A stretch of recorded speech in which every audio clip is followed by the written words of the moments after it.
ल तनहुँदेखि चाहिँ 1111 वेयर्समा आउनुभएर दाइले रोमानियाका लागि यति धेरै सामानहरू छानिसक्नु भएको छ र उहाँले मर्सिडिजको यो इम्प्रुभ ज्याकेट छानिसक्नु भएको छ अनि यो चाहिँ 1500 को मात्र 1500मा पाउन सक्नुहुनेछ भने यसमा कलर अप्सन धेरै पाउन सक्नुहुन्छ। त्यसपछि उहाँले थर्मोकोट भयो र समर र विन्टरलाई हुने बेस हुने सामानहरू लिइसक्नु भएको छ भने यदि तपाईँहरू पनि देश विदेश जाँदै हुनुहुन्छ र एक ठाउँ यसरी नै सपिङ गर्ने सोच बनाइरहनु भएको छ भने 1111 वेयर्समा आएर यसरी नै मजाले सपिङ गर्न सक्नुहुनेछ।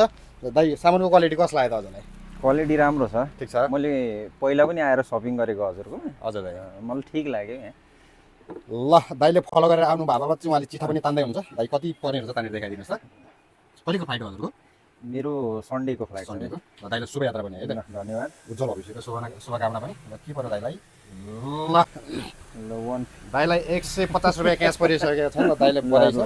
150 पनि जित्नुभयो र तपाईँलाई हाम्रो तर्फबाट यो सुज क्लिनर पनि फ्रीमा है त। Thank you. यसरी नै चिट्टा तान्नले चाहिँ तपाईँले अनिवार्य रूपमा फलोएर आएको हुनुपर्ने छ र तपाईँहरू पनि देश विदेश जाँदै हुनुहुन्छ भने चाहिँ पक्कै पनि 1111 वेयर्समा आएर दाइले जस्तै मजाले सपिङ गर्न सक्नुहुनेछ। डु भिजिट 1111 वेयर्स। साबे गणेश सान। Thank you guys.